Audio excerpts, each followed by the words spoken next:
Hi, I'm Anush Salaniwal. Hi, I'm Michael Ohayon, and we'll be the host for today's podcast. Welcome back. For those who don't know, we are the Scripps Ranch Professional Career Exploration Club. This is an organization dedicated to interviewing professionals from many different career paths. We aim to help students find a career that's right for them. And we have a very special guest today. Give a warm welcome to Chad Smith, a local firefighter and paramedic. Mr. Smith, welcome to the show. Thank you for having me. All right, so firstly, what motivated you to become a firefighter? You know what, that can be a very long-winded question, but let me try and bring that to everyone's attention here. You really have to ask yourself, what drives you? What do you want later in your life? Some of the motivating things for me, and it's no different than the stage that you're about ready to enter. You're going to be graduating. You're going to be, wondering, what am I going to do? What do I want to study in college? So you want to be a good provider. You're going to have to make an income. You want to make sure that the benefits follow that income. And now those are, just unwritten things. But I had a drive of wanting to be something greater in the community. I get a high, just like you would in a football game or a baseball game, soccer, whatever. It's that high that you get inside, in your head, of competition, helping other people. Once I started, I was hooked. And for some of you out there who are interested in this career path, you're going to experience the same thing. It's going to take just a ride along, or asking a couple questions, or taking that EMT class. And my gosh, you're just hooked. And that happened to me. So hopefully that wasn't too long-winded, but you have any questions in regards to that? No, that's good. Secondly, what would you say is the most challenging part of becoming a firefighter? The most challenging part. I had always grew up being involved in sports. Football and baseball is always a huge part of our family. So that adrenaline rush of competition was huge with me. I would have to say the most challenging thing is the competitiveness that comes with this. It really does steer a lot of people away. Not only, and it's just like yourselves, when you enter the college phase, you're setting yourself up for your career path. You want to finish your education. You have to go through the interview process.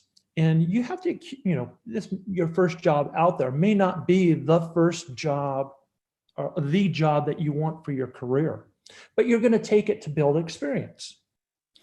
And, if you were to ask your parents, they probably have done the same thing. Went to college, built their experience up, and then they went for the job they really wanted. And, in order to go through that, you're going to go through an application process. You're going to go through an interview, and then you'll be awarded the job. It's a little different in firefighting. You have to pursue your education. If you do not pursue some type of experience, volunteer experience with a fire department, or work as an EMT, you're really just clipping yourself from going any further in the process, the competitive process. Some of the things that I had to remind myself about was, there is a testing process. I've been involved with tests that you will find a few thousand people in the room. And that's just the first day of testing. There could be like up to 5 days of testing on a written test alone. And you have to pass that. And some of them will take, 88% and above. Okay, it's none of the 75% in passing stuff. They hold you to a higher percentage. And then once you're done with that written test, then there's a physical agilities test. And then they give you a certain amount of time to do that. And then after that, there's an interview. Sometimes it's only just one interview with some of the smaller departments. Now, if you're targeting a bigger department, let's say San Diego, you're going to have 2 interviews. You're going to have a captain's interview, and then you're going to go on, if they do choose for you to go further in the process, then you have a chief's interview. Okay. And if they're still interested in you and you are awarded a position in the academy, then that could be potentially a 16-week average academy that you're going to be in. And that is grueling, very physically and mentally demanding. But once you are done with that, then you're on the floor. But you still don't have the job. You have to go through an entire year of probation. And at any time before that, you can be fired if you did something wrong, if you're not meeting the expectations of the department. So that was just a huge question. I didn't really know if you guys anticipated what you were asking, but there's a lot loaded with that question, okay? So that's basically a process right there. Some other departments will vary a little bit from that, but that's a basic process right there. So what changes have you noticed in fire seasons over the years? So, changes. You guys are experiencing some right now, and that's the political battles that are going on right now. And I won't get into that. That's not our platform, but there's a few things that have changed. Back in 2003 and 2007, and your parents may have shared some experiences with you regarding those 2 fires. Those were 2 huge historical fires that we've had that have come through San Diego. They burned many homes. It was a hit to our community really hard. But we are seeing bigger fires. We are seeing climate changes that have taken place, even over your lifetime. And they've, started a ways back, even before I was even born. But so let's take this back. We're seeing, some of our ice melting up north, right? Some of the icebergs. We are starting to see some of the vegetation changes, aren't we? We are starting to see a lot of the vegetation being harvested for different reasons. And now some of those trees don't grow back like a weed, do they? So we're missing out. And I mentioned trees because we know it goes along with that process, right? That's our way of kind of filtering and generating oxygen for our environment. We're also, along with that, we're burning a lot. We have new materials out there, even in our homes, that are burning in our atmosphere, that we're polluting into our atmosphere. So it's not good on our environment. Where am I going with that? Well, that sets you up for longer fire seasons. Our fire season would end right after Santa Ana seasons. Now, when I was growing up, Santa Ana's would kind of run right in through September and kind of end right about the end of September. Now, you guys are seeing them move all the way into December. So, for one, we've hurt our environment. We've prolonged the fire season, and we're seeing more intense weather. What do you think that's going to do to our fire conditions? It's going to burn more intensely, isn't it? So those are just some of the things we're seeing: time, intensity, and how much. You guys are starting to see, well, okay, you've seen the local news and you've looked on the media plenty of times. How many fires do we have spread across the state of California alone? Quite a few, right? Have you looked into that yet? and you just see red all along the map. Well, you're noticing that in Arizona, Nevada, Utah, Washington, and there's a big fire going on currently right now as we speak in Colorado. So those are just some of the things that we're seeing, our fires, changes in our fire season. Yeah, and as of about a week ago, there are about 4.2 million acres that have already burned down. So it's getting worse, as we progress, and it's just not really showing many signs of stopping. Oh yeah, we're not the only ones that see our fires going. Do you know that? You know that the smoke from these fires reach a certain elevation, a certain atmosphere, and then it's just driven across our states. They're seeing it on the East Coast. And when it gets high enough, where does that air system go to at a certain elevation or a certain atmosphere? It blows all the way over to Europe. So they're seeing the effects of our fires. So yeah, we're seeing a lot of changes in multiple different ways in our fire seasons, gentlemen. So any other questions regarding that? No, sir. So what are the most physically challenging aspects of firefighting? Some of the most physical challenges. Well, you're seeing them. I just had a captain recently.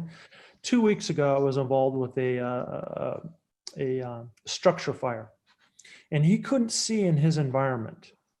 Okay, I'm painting this true picture for you. The smoke was so thick, it was all the way down to the ground. He and a partner, and I'm at the rig pumping this. They go in with a 2.5 inch, and they walk in roughly 20 feet into another room where this was burning. And they heard something fall, and they were pulling back. Well, as they were pulling back, something fell on his leg. They believe it was one of the car lifts that jack up the cars in those auto body shops that was compromised, fell down, and hit him in the back of the leg. And that was approximately 2-3 weeks ago. He is still out. We anticipate his absence from the floor probably to about Christmas. But you're seeing burns. You're seeing a higher rate of cancer with firefighters. Why is that? Why do you guys think that is? Well, look around in your own room. Look at the couch behind you there. Look what's on the wall. Okay. Things that are making these things up, newer paints than when our parents grew up with. Different materials that are making up the couch in the background. Right behind you, I see there's the boxing bag there. That's not only that's not true leather, but there's other makeups in there. I'm sure there's probably plastics in there. We're seeing a lot of different material makeup that when they burn and they put off all of these carcinogens. And that's where we're seeing such a higher rate of cancer with firefighters now. We're seeing new development in breathing apparatuses. We're seeing new procedures that these guys are having to wear. There's attitudes that are evolving slowly over time that prior to me getting in the fire service, it wasn't cool to wear a breathing apparatus going into a fire unless there wasn't fire immediately right there. But now what do? We put the breathing apparatus on while we're responding. The mask goes on before we go into the burning building, before we come close to the smoke environments. Those are just a couple of the changes that we're seeing. We talked about some of the changes in materials, how that's influencing our environment. Some of the other things are there's higher rates of asthma, the persistence of coughing or clearing your throats. Those are just some of the physical challenges that we're seeing. There's mental challenges that I won't open that door up, but that follows along too. And some guess what What do you think is the number one reason why some firefighters are having to retire early or are exiting? And I'll give you a clue, it's a physical thing. What do you think that may be? Why they're being forced to an early retirement? Mental health. That's a Lung good function. response. What do you think? Lung function. Those are both great responses. But lower back pain, the lumbar region is probably one of the most number one physical injury to firefighters out there. And if you've ever experienced back pain, boy, it can be crippling, you know? That's kind of leading into another question, and I'll wait from going any further in that response until we hit that question down the line I saw earlier. But do you have any questions up to now? So, like, regarding the physical deterioration of the human body, you explained that firefighters, the longevity of their career is deteriorating because of these illnesses and mental state. So should people have contingencies, and what is the longevity of a firefighting career? Good. Great lead in.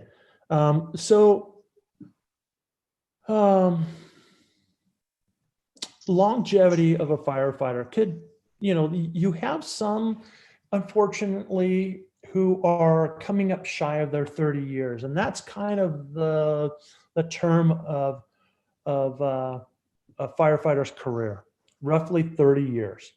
Some come up short due to physical reasons or mental reasons, or they just don't see themselves going any further, and they want a different career path. Some actually take it longer than that, and they become chiefs of their own department or another department. Or some are just still in great physical condition, and they will take it beyond that 30-year mark. And I'm seeing that right now personally on the floor with a couple of my own coworkers that are over 30 years. They're over 60 and are still going strong.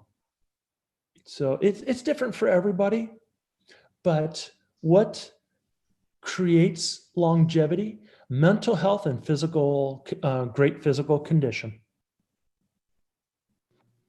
So how can you explain the brotherhood between the firefighters, and what's it like? Brotherhood.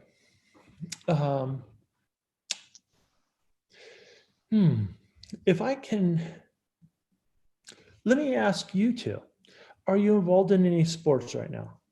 Yes. And then how long have you been involved with that particular sport? And it doesn't matter what it is. Okay, I play water polo, and I think I've been involved in it for 4 years, I think now. Okay. And a couple of those guys have become great friends, have they not? Yes. Okay. Think about that whole process, that competitive process when you first started. And every year you kind of try out again, or new guys come into the squad, and you kind of coach them up to be a better player. That's developing part of your brotherhood. So you can kind of associate what I'm going through. There's a whole testing process. And when you're going, even before the testing process starts, you're in college and you're taking these fire science classes and the general ed classes. And you're like, hey, I remember you were in my last class. And then all of a sudden you see him in another class. And then all of a sudden you're competing with him to get the next job in this and get into this academy. And whammo, there he is. He's right with you. And then you're going to paramedic school. He may not be in the same class, or he may be in the same class. And then all of a sudden, either you'll get hired together, or he's hired with another department, but you see him quite often because you're running calls. Even though I work for Poway Fire Department, I'm running into San Diego. I'm running into Escondido. I run into outside of my areas, Penasquitos, Rancho Bernardo, Carmel Mountain, Scripps Ranch. I've been into Mira Mesa. And I'm running on these fires, gentlemen, and I still see these guys that I've gone through an academy with. They're like, hey, Chad, how you doing, man? Long time no see. Well, that's, you know, you could be in the same department or you can be in a different department. You are experiencing the same things, you guys. You're experiencing fires together. You're experiencing the same type of medical aid calls. So your career is developing the same way and experiencing the same thing. Okay. Then all of a sudden you're going on these strike teams together. You take it all the way back to your own firehouse. Okay. And you're eating with these guys, breakfast, lunch, and dinner. You're going on all the calls with them. You're working out with them. You're sharing your family stories with them, okay? It becomes your second family. Real quickly, let me share with you. Has anybody ever explained one of the schedules, or at least one of the notorious schedules that are pretty common in San Diego County, where you work 4 days, okay? Each one of these is a working day, okay? In between each finger is a day off. So you go 24 on, 24 off, 24 on, and so on, okay? And then when you're done with this go round, you're off 4 days straight, okay? So that's a go round, then you're off 4 days straight. You come back, and you do another go round, okay? Then you get 6 days off straight. That whole thing I just explained to you is a 28-day cycle. Okay, most departments are on that. Kelly schedule is what it's called. A, B, and C divisions. All right. So 1/3 of my life, not counting the overtime, okay, because there's a lot of it sometimes, but 1/3 of my life is lived at the firehouse. Okay. So now you can see is I've got two families. Okay. One family over here, I have a beautiful wife, 2 sons, dogs, cats, fish. I got it all over here on this one, okay? And then 1/3 of my life has lived with a whole nother family, an engine crew, a ambulance crew, a truck crew, okay? So I've got 2 families, all right? You're with these guys day in and day out. You get to know their family. Everything that you feel at home, you feel at the firehouse too with your brothers. Okay? That is just an introductory into brotherhood. Okay? It's a whole nother family. So being a firefighter, that means you need to be ready at all times, even in midnight or like any time. So how should somebody mentally prepare for being on call? Mentally preparing yourself is sometimes challenging. I'm not going to dance around that one at all. You have to do things to prepare yourself, to get through it, to how do you get rid of this energy? Well, some people it's reading, some people it's working out, biking, fishing. You have to have some type of an outlet. You have to be able to talk. Now, there's this wonderful thing at the firehouse, and you have one at your own house, but it's not quite the same. It's called the dinner table. And when some firefighters see this, they're going to start chuckling because they're going to associate with this. We at the firehouse solved everything around this dinner table. We solved politics. We solved the problems that we just ran on in the last medical aid. We solved how a fire could have been prevented in that house burning down, or that whole entire landscaping burning down on the ground all the way over to the desert. I'm trying to bring a little bit of humor in this, But that's just one way of how we mentally get through our days. You try and bring humor into it, but something that separates us, potentially separates us from police departments, is we're with a group of people. We can talk about this. A lot of police officers are running with one guy in the car, potentially two guys in the car. You don't get to talk about it with all these men and women at the firehouse. You don't get to release this energy like firefighters can. And that's one way how we cope with it. But, you know, how do you deal with your frustrations? You know, you talk about it with your parents, go for a run. When you play water polo and you're done with it, with a long, hard practice or game, you feel pretty darn good, don't you? Yeah. It's a great way to release energy. So that's what I mean is you got to find your release, and everybody is different. Okay. So I hope that that response helps y'all. I kind of gave it broad to you, but you know, some of these things you find out on your own along your own pathway. All right. So finally, could you give us an elevator pitch on why us students should become firefighters or paramedics? An elevator pitch. Okay.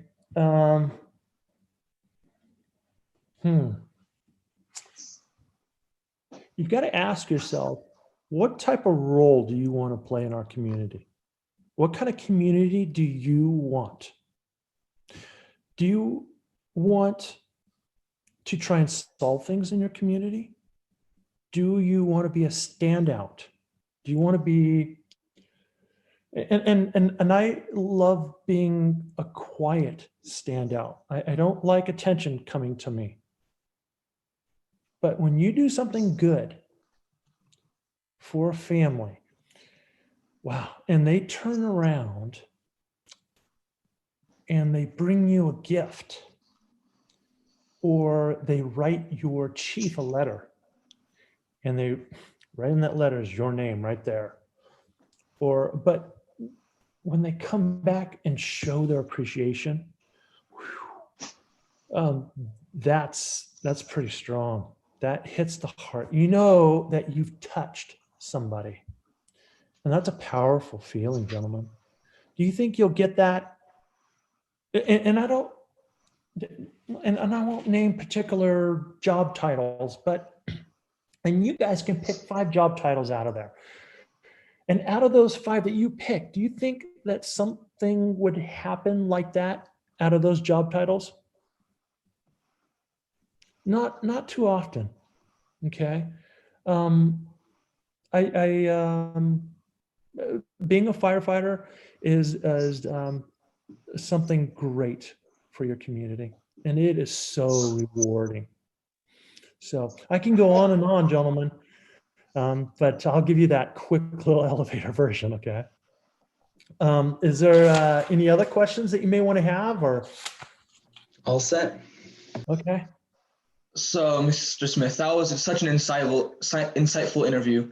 You shared some incredibly perceptive advice about your firefighting career. We hope you learned as much as we did. A huge thank you to Mr. Smith for joining us today. We are SRPCEC, and we hope you enjoy. Bye-bye. Bye.